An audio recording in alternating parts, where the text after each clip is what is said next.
The dust swirled around Grace's bare feet as she stood before the tall iron gate. Her knees trembled, not from exhaustion, though she had walked 10 miles from the village, but from fear. Fear of what waited behind that gate. Hello family, welcome back. Before we begin, I have a simple but heartfelt request, please subscribe. Your support keeps these powerful stories alive. Every click helps us share voices that might otherwise be forgotten and stories that deserve to be heard. And in the comments, tell us where you're watching from. Together, we are not just telling stories, we are keeping hope alive. Fear of the words she would have to say. Fear of the answer she might receive. She pressed the buzzer with a shaking finger. Who is that? A sharp voice crackled through the intercom. It's Grace. I need to see Christopher. Please. There was a long silence. Then laughter. Cold, mocking laughter that made her stomach twist. The gate buzzed open. Grace walked up the long driveway, past the fountain that sparkled in the afternoon sun, past the expensive cars parked like soldiers in a row. The mansion rose before her like a mountain, white walls, glass windows, everything gleaming with wealth. She remembered when Christopher used to wear torn shorts and chase chickens in their mother's compound. Now he lived like a king. The front door opened before she could knock. Christopher stood there in a crisp white shirt and gold watch, his face twisted in disgust as he looked her up and down. "What are you doing here?" he asked, his voice flat. Grace swallowed hard. "Christopher, please. It's Mama. She's very sick. The doctors say she needs surgery or she'll die. I've tried everything, I've sold everything, but I still don't have enough money. Please, you're my brother. Help me save our mother." Christopher stared at her for a long moment. Then he laughed, a sound that cut deeper than any knife. "Our mother," he repeated, shaking his head. "That woman chose to stay in that dirty village while I worked hard to build all this. She refused to come live with me. She said she preferred her mud house and her chickens." He stepped closer, his eyes cold. "Now she's sick and you come here like a beggar. Like I owe you something." "Christopher, please." "How much do you need?" he interrupted. Hope flashed in Grace's chest. 250,000 naira. Christopher reached into his pocket and pulled out a single 1,000 naira note. He crumpled it and threw it at her feet. "There. Buy her paracetamol." Grace stared at the money on the ground, her vision blurring with tears.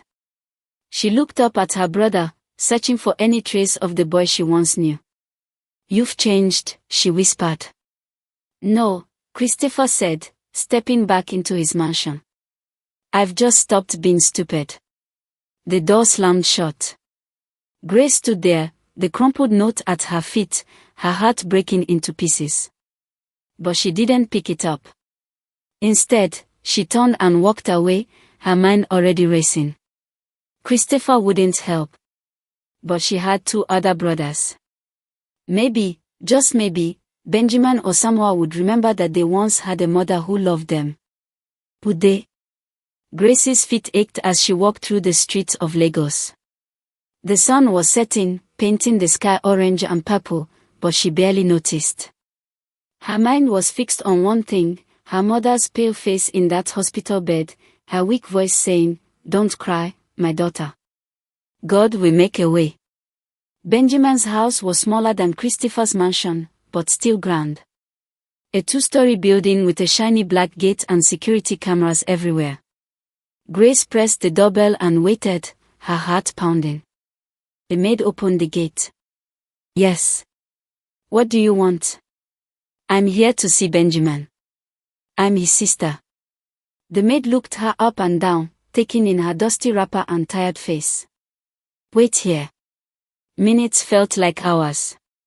Finally, Benjamin appeared at the door, and behind him, Samuel, her youngest brother. Grace's heart lifted. Both of them were here. Surely, together, they would help. "Grace," Benjamin said, surprised. What are you doing here? It's Mama, Grace said quickly. She's dying. She needs surgery. I went to Christopher, but he refused. Please, I'm begging you both. Help me save our mother. Benjamin and Samuel exchanged glances. Then Samuel laughed, a harsh, ugly sound. Mama, Samuel said. That old woman is still alive. I thought she would have died by now.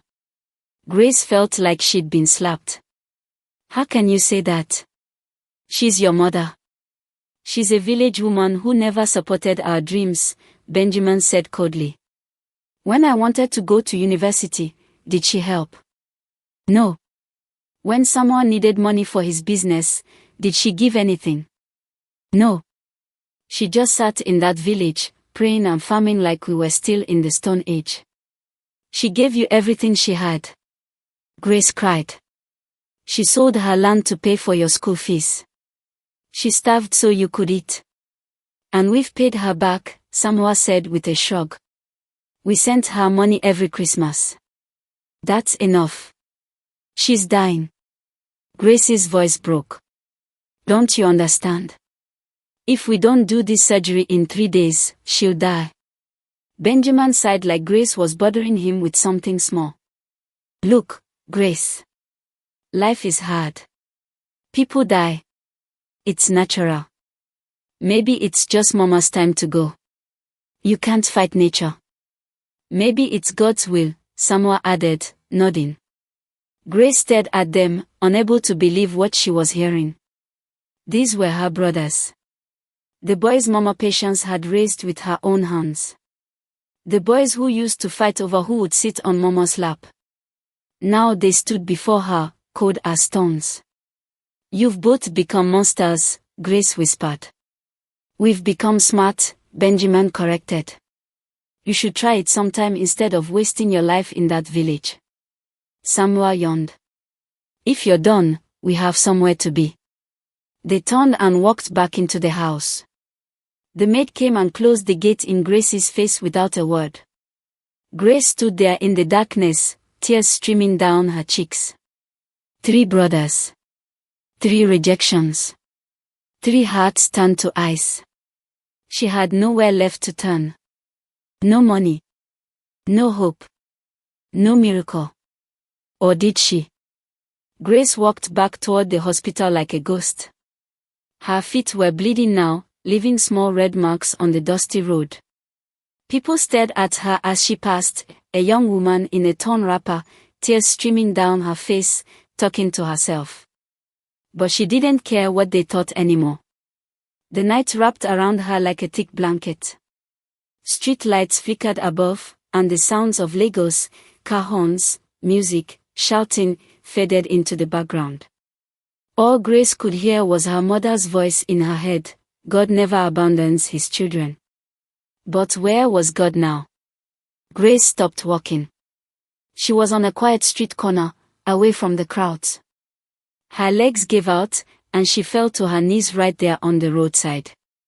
She didn't care who saw her. She didn't care about anything anymore. God, she whispered, her voice breaking. I don't know if you're listening. I don't know if you care about people like me. But my mother is dying. She's a good woman. She never hurt anyone. She gave everything for her children, and now they've thrown her away like trash. Tears poured down her face. Please, if you're real, if you hear me, send help. Send a miracle. I have nowhere else to go. She stayed there, kneeling on the hard ground, her body shaking with sobs. Minutes passed. Maybe an hour. She lost track of time. Then she heard footsteps. Grace looked up. Through her tears, she saw a figure approaching, a man carrying a small bag. As he came closer, she recognized him. It was Daniel, the quiet hunter from her village. The man who sometimes brought wild meat to sell at the market. The man who once helped her carry water when her jerrycan broke. Grace. Daniel's voice was gentle. What are you doing here? Are you all right? Grace couldn't speak. She just shook her head, fresh tears falling. Daniel knelt beside her. I heard about your mother. The whole village knows. I've been looking for you. He reached into his bag and pulled out a brown envelope. Take this. Grace stared at the envelope, afraid to touch it. What is it? Money. For your mother's surgery. Grace's hands trembled as she took the envelope. She opened it and gasped. Inside were bundles of crisp naira notes, more money than she'd ever seen in her life. Where did you get this? She whispered. Daniel smiled softly. Don't worry about that. Just go. Save your mother. Sometimes God answers prayers through people. But I can't pay you back. I'm not asking you to, Daniel said, helping her stand. Your mother is a good woman. She deserves to live. And you? He paused, looking at her with kind eyes. You deserve better than what your brothers gave you. Grace hugged the envelope to her chest, crying harder now, but this time from relief, from gratitude, from disbelief that such kindness existed. Thank you, she sobbed. Thank you, thank you, thank you. Daniel nodded. Go now. The hospital is waiting. Grace ran. Her bleeding feet didn't matter anymore. The stairs didn't matter. Nothing mattered except getting to that hospital. She burst through the doors, waving the envelope at the nurses. I have the money. Please, do the surgery. Save my mother. The doctors moved quickly. Within hours, Mama Patience was wheeled into the operating room. Grace sat in the waiting area, praying, hoping, believing. When the surgeon finally came out, he was smiling. The surgery was successful. Your mother will live. Grace collapsed into a chair, tears of joy streaming down her face. God had heard her. God had answered. Through a simple hunter with a kind heart, a miracle had happened. But what Grace didn't know was that Daniel wasn't just a hunter. And her story was only beginning. 3 weeks passed. Mama Patience grew stronger every day. Her face regained its color, and her laughter returned, soft at first, then louder, filling the small hospital room with warmth. Grace stayed by her side, sleeping on a wooden chair, feeding her, praying with her. But Christopher, Benjamin, and Samuel never came. Not once. They are busy, Mama Patience would say softly, though her eyes betrayed the pain. They have important lives in the city. Grace said nothing. She knew the truth. Her brothers had abandoned their mother completely. Daniel visited often. He brought fruits, cooked meals, and stories from the village that made Mama Patience smile. Grace noticed how gentle he was, how his eyes lingered on her when he thought she wasn't looking. Something warm stirred in her chest whenever he arrived, but she pushed the feeling away. She was too broken, too tired to think about such things. Meanwhile, the village gossip spread like wildfire. Have you heard? Women whispered at the market. Grace got money from nowhere. She must have used charms. That hunter, Daniel, gave her money, another said, clicking her tongue. What did she do to get it? A poor girl doesn't just receive that kind of help unless she's done something shameful. The rumors reached Grace's ears one afternoon when she went to buy food. 3 women stood near the vegetable stall, pointing at her and laughing. There she is. The one who bewitched the hunter. She probably went to a native doctor. Look at her, acting holy but using dark powers. Grace's face burned with shame. She wanted to scream, to defend herself, but Mama Patience's words echoed in her mind, when people throw mud at you, keep walking. The rain will wash it off. So Grace kept walking. She bought her vegetables, paid without speaking, and left. But the mockery didn't stop. Everywhere she went, people stared and whispered. Some laughed openly. Others looked at her with disgust. Grace felt like she was drowning in shame, but she refused to give up. Her mother was alive. That was all that mattered. One sunny morning, Grace heard a commotion outside the hospital. Car horns blared. People were shouting excitedly. She looked out the window and froze. A long black convoy was pulling up to the hospital entrance. Expensive cars with tinted windows, soldiers walking alongside them, and at the front, a royal flag waving in the breeze. What's happening? Mama Patience asked from her bed. Grace didn't answer. She couldn't. Because climbing out of the lead car was Daniel, but he looked completely different. Gone were his simple clothes and hunting bag. Now he wore a royal agbada embroidered with gold thread. A crown sat on his head. Palace guards surrounded him. The hospital staff rushed outside, bowing and greeting him with respect. Grace's heart pounded. Mama, something strange is happening. Daniel, or whoever he really was, walked straight toward their room. The door opened, and he stepped inside. His eyes found Grace immediately, and he smiled. Grace, he said softly. We need to talk. Mama Patience gasped. Young man, who are you? Daniel knelt respectfully before her.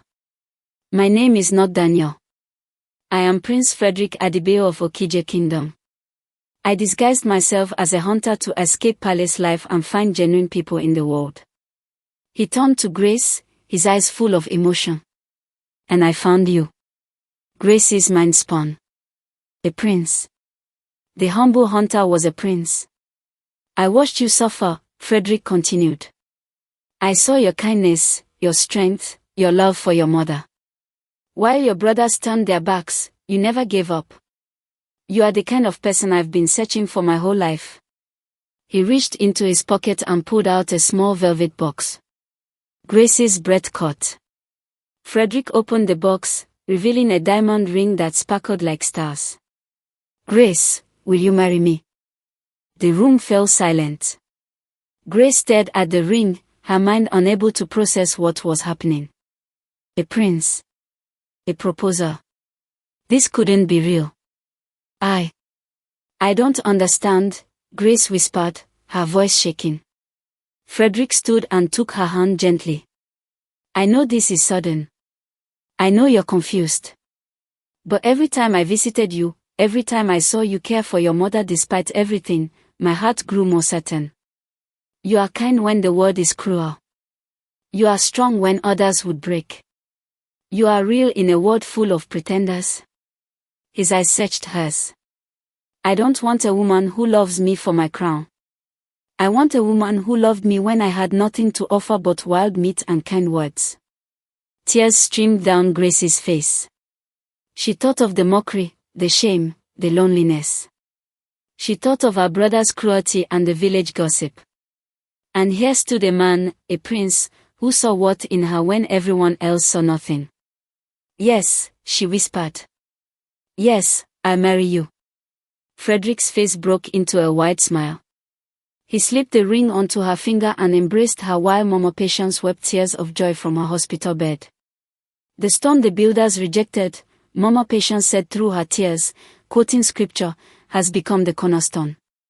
My daughter, God has turned your pain into a crown. Within a week, preparations began. The wedding was unlike anything the region had ever seen. The king and queen of Okije Kingdom welcomed Grace with open arms. You are no longer a village girl, the queen said, embracing her warmly. You are our daughter. You are a princess of this kingdom. The ceremony was magnificent.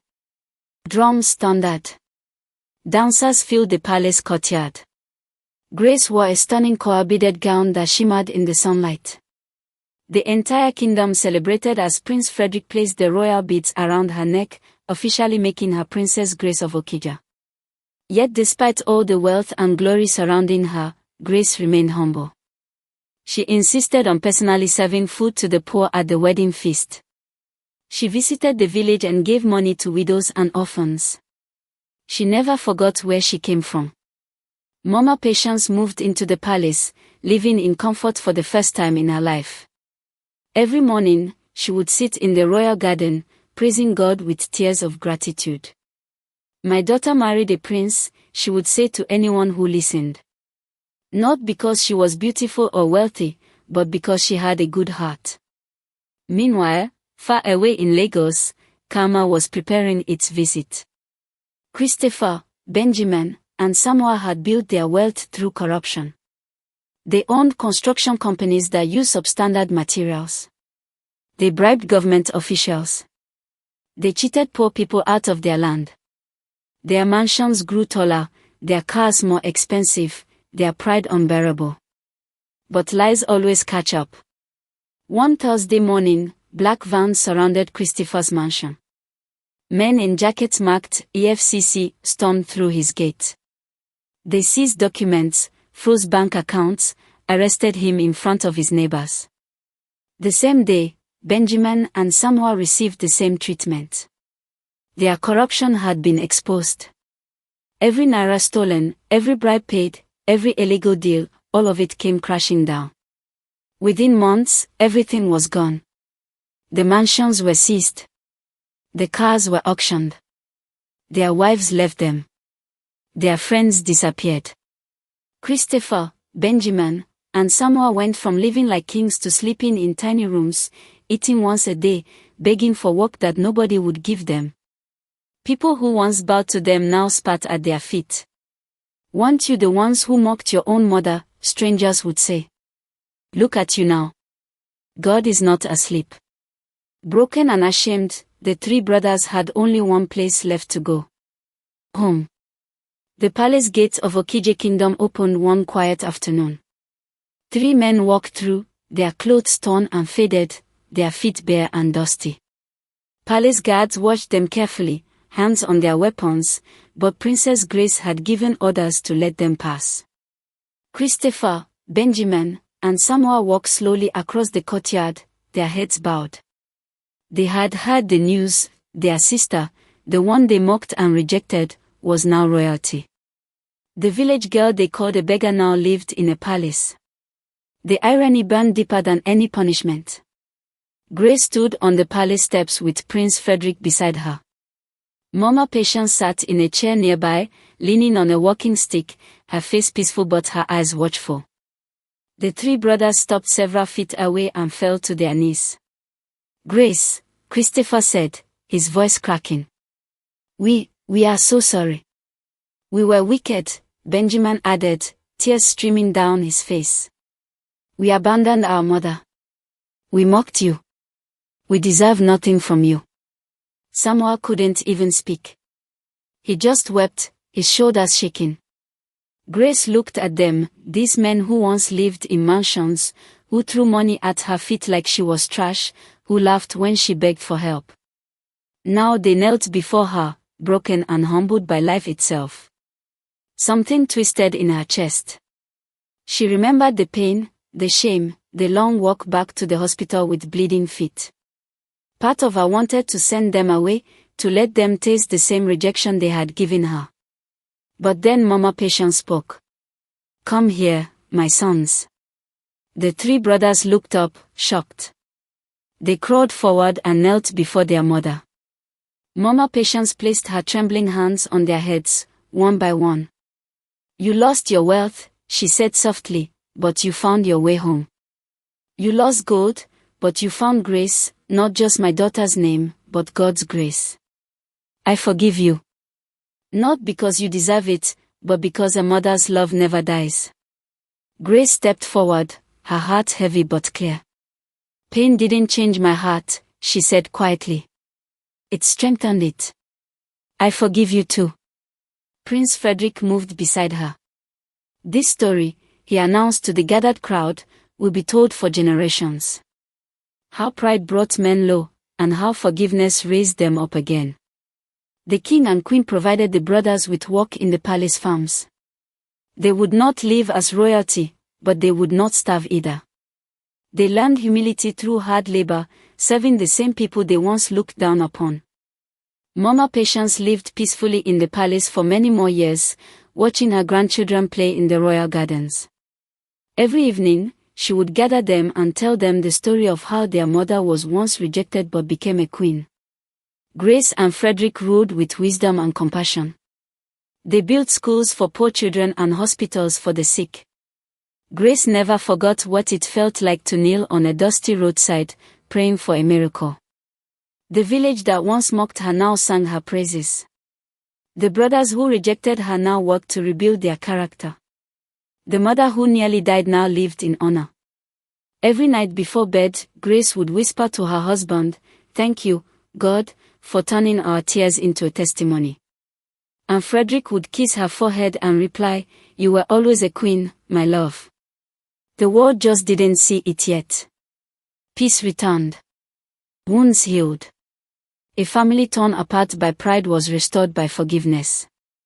And in that restoration, everyone learned the most important lesson of all, that kindness will always triumph over cruelty, that humility will always outlast pride, and that the person you reject today might be the one who saves you tomorrow. Thanks for watching. Please like, share, and subscribe. It really helps us keep bringing you more stories. Turn on the bell so you don't miss what's coming next.